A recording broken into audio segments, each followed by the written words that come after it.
Not far away, inside the Zuyu Tower, Xiaohan watched it all with cold eyes. Commoners are always so short-sighted. Trash that the Zhao family threw away, and these peasants are treating it like some sacred treasure. Pathetic. But thinking about his ex-fiancée, about to get cozy with another man, a wave of irritation hit him out of nowhere. What a buzzkill. Watching a bunch of clowns put on a show is an insult to my eyes. With that, he turned and walked away. Meanwhile, at the Lin family gate, the wedding sedan had just touched down. The matchmaker called out. Lin Qingyue took a deep breath under her veil. She reached out a trembling hand. When the red ribbon was caught by someone on the other end, she felt a steady grounding strength. That evening, after the ceremony, she was escorted to the bridal chamber. Lin Qingyue's red veil was gently lifted, but as she slowly raised her eyes, she froze. Staring back at her was a strikingly handsome face. Honestly, he could hold his own against any elite disciple she'd ever seen. He smiled at her, warm and easy. "My lady." His voice was smooth and gentle. Something in Lin Qingyue's chest quietly loosened. At least he's not hard to look at, but the real surprise was still coming. That night, Lin Qingyue sat stiffly at the edge of the bed, her cheeks flushing at the thought of what came next. After all, she was still a proper young lady. But for some reason, I didn't pounce on her like some animal. Instead, I walked to the table and brought back a bowl of herbal soup. "This is a Guyuan tonic I had specially prepared. You're still recovering from your injuries. Your body's weak. Drink it while it's hot." Lin Qingyue looked up, stunned. She met a pair of eyes filled with genuine concern. Her voice trembled slightly. "You're not gonna consummate?" I set down the bowl. "We've got all the time in the world. I know you're hurting inside, and your body isn't fully healed. Focus on getting better first. The rest can wait." With that, I smiled and gently tucked a strand of hair behind her ear. In my past life, I was a total playboy. I ran through women like nothing. I knew every trick in the book. Sure, you could score a good time, but only sincerity earns you sincerity back. And sure enough, that one gesture hit like a wave of warmth and melted the last wall around Lin Qingyue's heart. From the moment she got hurt, everyone had been calculating her worth, sneering at her broken body. He was the only one who actually cared about her, who looked out for her. Right as I was about to turn and leave, a pale, delicate hand suddenly grabbed me. "Husband, it's a little cold tonight." "Don't go." The curtains fell. The room went warm. The next morning, I was holding onto the wall, legs barely working as I stumbled out of the bedroom. I had seriously underestimated a cultivator's physique. Even with her cultivation crippled, she was still leagues above any ordinary person. But thinking back on last night, I snapped right back to it. I glanced back at the closed door and clenched my fist. A little pain never hurt anyone. For the sake of immortality, a little back pain is nothing. After more than a month of effort, Lin Qingyue was finally pregnant. At the same time, on the bloodline fruit tree in my mind, a red bloodline fruit was slowly taking shape. I was thrilled. The day Lin Qingyue gave birth would be the day I harvested the fruit. But for some reason, as the belly grew bigger, the baby needed more and more nutrients. It was even draining Lin Qingyue, a former cultivator. I was running around in a panic, completely clueless about what was wrong. But Lin Qingyue just looked up calmly. "Husband, this is a sign the child has a spirit root. In our clan, whenever a child with a spirit root is born, the mother suffers as the spiritual energy feeds back into the child. But this is also the greatest of blessings." Hearing that, my heart went from panic to pure joy. A spirit root doesn't just mean he can walk the path of cultivation, it means the quality of the bloodline fruit will be beyond imagination. In the days that followed, I spared no expense hunting down spirit herbs and rare medicines, and took care of Lin Qingyue like she was everything.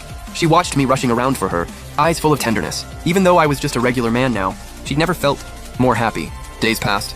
Lin Qingyue was almost due, and then a massive storm was quietly rolling in. Inside the Xiao estate, Xiaohan was listening to a report from his right-hand man, his expression dark as a thundercloud. "You're saying Chen Changsheng has been stockpiling rare medicines just to stabilize that worthless woman's pregnancy?" "Yes, young master. And Lin Qingyue should be giving birth any day now." Xiaohan crushed the jade cup in his hand to dust. Ever since the engagement was broken off, he figured Lin Qingyue would spend her days in misery. Instead, some guy had swept her away like a prize. But what really got under his skin was that Lin Qingyue might actually be carrying a spirit root child. If she actually gave birth to a kid with a spirit root, it'd be like screaming to the whole world that Xiaohan had no eyes to see. And that Chen Changsheng was the real winner who saw what he missed. Some nobody who picked up my cast-offs. Getting to step on my name to climb up? No way. Make it clean. Kill them all. Anyone who crosses me, Xiaohan, only gets one outcome: death. That night, muffled groans of pain drifted out from the delivery room. I paced the courtyard anxiously. Even having lived 2 lives, welcoming a new life into the world still had me on edge. Right then, a dark figure slipped into the backyard like a ghost. A few guards were about to call out when a flash of cold light cut through the dark. They didn't even get a scream out. They just dropped into a pool of blood. "Who's there?" My heart was pounding as I was about to yell for help. A wave of icy killing intent locked onto me instantly. That was a cultivator's pressure. My whole body felt like it had been plunged into ice. Before I could even react, a surge of spiritual energy clamped around my throat. Suffocation hit my brain like a freight train. A figure in black slowly stepped toward me, eyes full of bloodlust, like he was looking at a lamb about to be slaughtered. The Lin family. I forced out 2 words with everything I had. But the Lin family was making money off me. They had no reason to kill the golden goose. "Kid, in your next life, keep your eyes open. Blame yourself for marrying a woman you shouldn't have. You embarrassed young Master Xiao." "Xiaohan, it's him." Rage flooded through me. "All right, time to send you on your way. Your wife and kid will be right behind you." The man in black tightened his grip, about to crush my windpipe. Right at that razor's edge, a piercing cry of a newborn suddenly rang out from the delivery room. The man in black flinched for just a second. instinctively glancing toward the delivery room.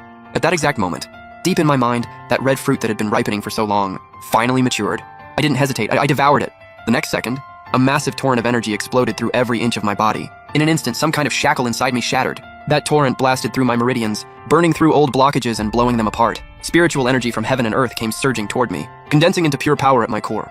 In the blink of an eye, I went from a regular guy all the way to peak chi refining. The man in black finally sensed something was off. This pathetic little ant in front of him had just unleashed an aura that made him tremble. "You!" He was horrified. He started to fall back. But the very next second, my eyes blazed with golden light. The hands that had been pinned down shot out. I grabbed the man in black by the wrist. Then came a sharp crack. The sound of bone shattering. Before he could even react, I was already on top of him. One punch straight to the chest. That punch carried every last drop of power from peak chi refining, plus every ounce of rage I had built up. His chest caved in instantly. His heart turned to mush. He flew back and dropped dead on the spot. I stood there catching my breath, feeling the power surging inside me. The killing intent in my eyes hadn't faded, but I knew this wasn't the time to lose it. I moved fast, searched the body, grabbed his storage pouch. Then I burned the corpse to ash. Not a single trace left behind. Once that was done, I steadied my breathing and let the killing energy settle. Then I pushed open the delivery room door. "He's here, sir, it's a boy!" The midwife held the baby, beaming from ear to ear. I rushed in. First I looked at Lin Qingyue, pale and exhausted, and squeezed her hand gently. Then I turned to look at the baby in the swaddle. A perfect little boy, soft as jade. The face was all me. When my fingers touched the baby's skin, sure enough, I felt a pulse of wood and fire spiritual energy. "He has a spirit root, husband." "Qingyue, it's a boy." I kept my voice low, barely holding back the excitement. "And just like you, he has a spirit root." "Amazing! Our son can walk the path of cultivation. He won't have to live like a commoner getting pushed around." She was lost in the joy of it all, completely unaware of what had just gone down in the courtyard. I gently patted her hand and spoke softly to comfort her, but inside my heart was heavy. Xiaohan had made his move. This was a blood feud now. His man failed and never came back. Xiaohan was going to get suspicious. He'd probably send someone even stronger next time, even with peak chi refining on my side. The Xiao family was on a completely different level. If I showed my hand now, it'd only bring foundation building cultivators, or worse, down on me. I needed to think this through. I frowned, staring out the window. And pretty quickly, a solid plan came to mind. Not long after, I spent serious money on a courtyard, right next to the Lin estate. This was a smart move. The whole idea? Borrow someone else's power. As long as I had my wife and kid living right under the Lin family's nose, the outside world would assume the Lin family had taken us under their wing. And in Qingyun City, nobody's bold enough to kill someone on the Lin family's doorstep.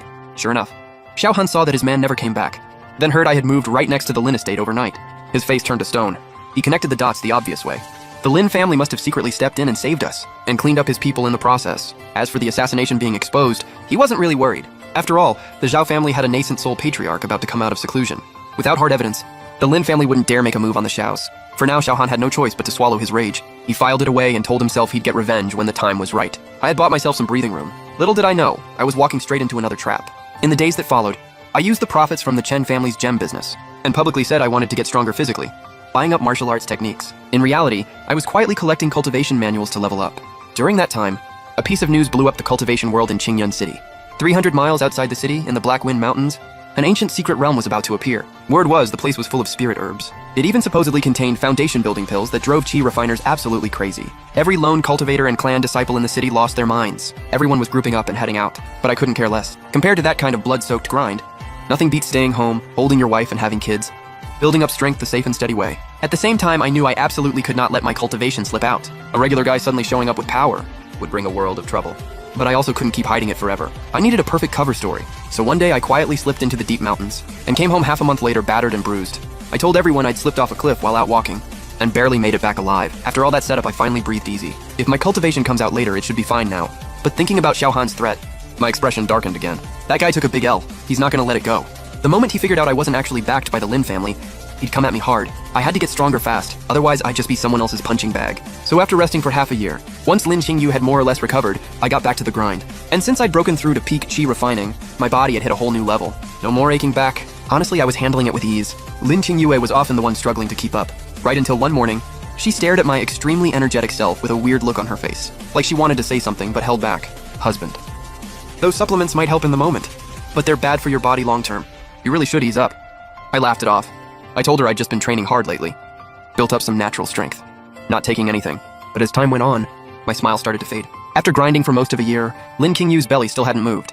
Strange. I checked the Bloodline ancient tree in my mind. Looking at the branches, it's still completely empty. A creeping doubt took hold. Was there some kind of limit on this tree? Could each woman only grow one fruit? Was this thing basically forcing me to marry different women? That thought put me in a real bind. Regular women couldn't produce spirit root offspring, but your average female cultivator wouldn't give me a second look. So where was I supposed to find crippled immortal maidens? Just as I was completely stuck, A wild idea suddenly flashed through my head. Not long after, I quietly made my way to that ancient secret realm.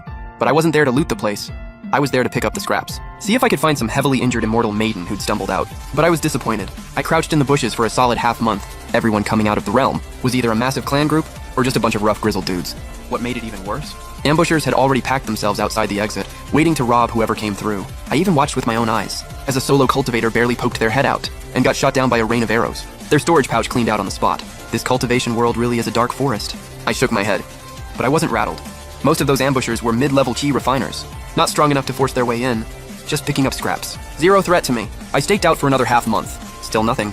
Just as I was about to pack it up and head home, a stumbling figure suddenly burst into my line of sight. A woman, looked to be in her early 30s, stunning. One hand clutching her chest, staggering, barely making it out of the realm. She looked rough, but still carried herself with that effortless charm only a mature woman has. But the moment she showed up, a pack of men burst out from the surrounding trees and closed in around her. Where do you think you're running off to, sweetheart? We've been waiting here a long time. Liu Hanyan's face fell in despair. She was just a lone cultivator. No connections, no backing. She'd grinded all the way up to the 8th layer of chi refining. Figured she'd try her luck in the secret realm. Didn't get squat and got ambushed on top of it. Her cultivation completely wiped out. And now she had run right into this pack of thugs. Was this really how she was going to die today? She gripped her broken sword tight. A flash of resolve crossed her eyes. I was hiding in the shadows at that point, and the moment I laid eyes on the gorgeous Liu Hanyan, I lit up. Finally, a damsel in distress. Other people might be after your valuables, but not me, Chen Changsheng. Watching those guys about to make a move, I held my breath. Quietly activated my technique, suppressing every trace of my spiritual energy to nothing. Then I deliberately snapped a dry branch underfoot. Who's there? The men snapped to attention instantly. Everyone turned. When they saw me standing there, looking completely terrified, the tension in the group dropped immediately. Just some regular guy wandering through. Out here in the middle of nowhere. Tough luck, pal. You just saw something you weren't supposed to see. So you're not walking out of here. The moment those words left his mouth, a streak of cold light cut through the air. It froze straight through his chest. The fear on my face was gone. I calmly pulled back the hand that had cast the technique. The leader went wide-eyed. Only in his final seconds did he realize I was no ordinary man. The other three exploded. What the? Playing dumb this whole time? This guy's sneaky as hell. Get him, all of you! In their minds, I had only gotten the drop on their guy by sneaking. My real power had to be low. All three went full power. Artifacts blazing, trying to blow me to pieces. I scoffed. Peak chi refining? Full throttle. I moved like lightning. A single punch. The raw power shredded their attacks clean. A few screams later, it was over. 3 corpses on the ground, their eyes full of frustration and disbelief. If you're already a peak chi refining master, you could walk through that secret realm like you owned it. Why are you out here crouching in the bushes with us? This dude is something else. Honestly, even I was a little surprised. Didn't realize I'd gotten this strong. If I'd known, I wouldn't have bothered with all that sneaky setup. Liu Hanyan, standing nearby, was completely floored. Her hand, still holding the broken sword, froze in midair. She looked at the bodies, then at me, not a scratch on me. Her despair turned into something even deeper. Fear. A peak chi refining cultivator was scarier than all those thugs combined. Was he going to rob her too? With that thought, Liu Hanyan let out a hollow laugh and raised the sword to end it. She was about to run herself through with the sword when I suddenly flashed her the warmest smile. Hey, don't be scared. I'm not one of those guys who preys on people when they're down. I'm not after your stuff. But in my head, I quietly added, I'm after your spiritual root. Liu Hanyan heard that, and something inside her just loosened up. Only then did she actually get a good look at my face. Sharp brows, bright eyes, the whole righteous hero look. Yeah, definitely not a bad guy. After everything she'd been through, her already drained body just couldn't hold on anymore. Everything went dark, and she crumpled softly to the ground. My bad. I smiled and got to work, quick and clean. Swept every storage bag off those bandits. Not a single thing left. Then I picked up the unconscious Liu Hanyan and vanished into the forest. Guess it's time to add another seat at the table. Back home, I took care of everything, and slowly, Liu Hanyan started to recover. But her cultivation was completely gone. She was just a normal person now. For someone as proud as a cultivator, that's honestly worse than dying. She'd just sit and stare out the window all day, totally empty. I knew I had to treat the root of the problem. Time to turn on the perfect boyfriend mode. Best food, best clothes, and I stayed by her side every day just to keep her company. Looking at my face, sincere and, let's be honest, pretty handsome, she finally let her guard down. She was a lone cultivator with no family, no connections, and now no power. The only person she could lean on was me.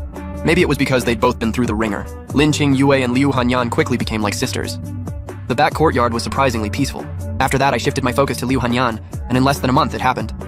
Liu Hanyan was pregnant. The moment the doctor confirmed it, I let out a breath of relief, and it also confirmed what I'd suspected. The bloodline tree has a limitation. One woman can only bear one of my descendants. If I want more fruit, I've got to cast a wider net. Thinking about that, I couldn't help but glance north. Word was a small sect up there had just been wiped out by the dark path. A lot of female cultivators had fled. Looks like I'll need to go rescue some more damsels in distress.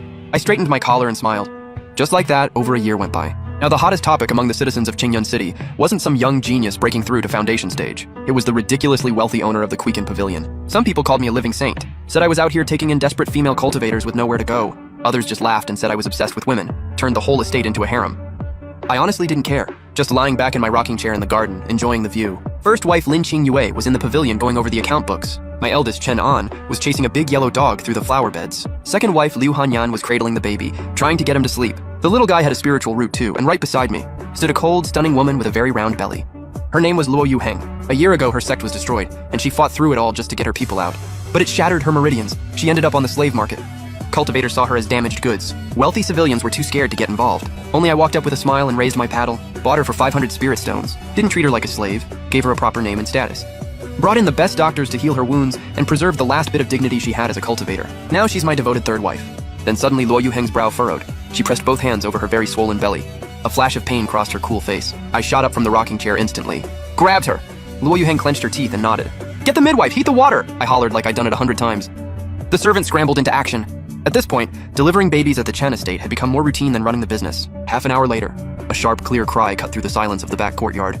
Standing outside the birthing room, I exhaled, and at that exact same moment, something deep in my mind gave a little tremor. 2 fruit, red as blood, hung heavy from the branches of the bloodline tree. One from my second son, one from the third who'd just been born. Activate both at once, and I could smash right through the bottleneck. From late-stage QE refinement straight to mid-stage foundation building. But weirdly enough, I held back. A power spike that massive, there's no hiding it. A regular guy becoming a foundation stage master overnight? If anyone found out, there's no explaining that. I decided, don't touch these unless it's a true crisis. These are my biggest trump card. But I never imagined the crisis I'd been dreading would come this fast. Or be this brutal. A few days later, people showed up from the Lin clan. Somehow they'd found out that my firstborn had a spiritual root. Clan head Lin Zhen led the group himself, wanted to take the kid back for special training. That part I'd expected. What I hadn't expected, though. The second Lin Zhen stepped into the courtyard. He noticed both of my other kids had spiritual roots, too. His breathing got heavy. His eyes lit up like a furnace. One kid with a spiritual root, maybe a coincidence, but 3 in a row. 3 kids from different mothers, that's no accident. The common factor has to be the father. That thought hit him, and Lin Zhen stormed over and grabbed my wrist without a word. A wave of spiritual energy forced its way in. My stomach dropped. Too late to hide it. Key refinement stage. "You actually have cultivation?" I knew I couldn't talk my way out of this. So I pulled out the cover story I'd already prepared. Said I fell off a cliff years ago and stumbled into something extraordinary. Came back and discovered I had power. As for why all the kids have spiritual roots, honestly, I have no idea either. I thought that might work, but Lin Zhen just squinted and started slowly sizing me up. 3 kids with spiritual roots. A wild plan was forming in his head. I felt that look, the kind that means nothing good, and my heart slowly sank. I was desperately trying to think of an excuse to bail when Lin Zhen dropped a very loaded line. "Son-in-law starting today. Why don't you move the whole family into the Lin estate?" I squeezed my fist. He wants to lock me up. Lin Chen is only at early stage foundation building. If I unleash mid to late foundation power, I might just be able to fight my way out. I was about to activate the fruit when an absolutely crushing pressure slammed down from above.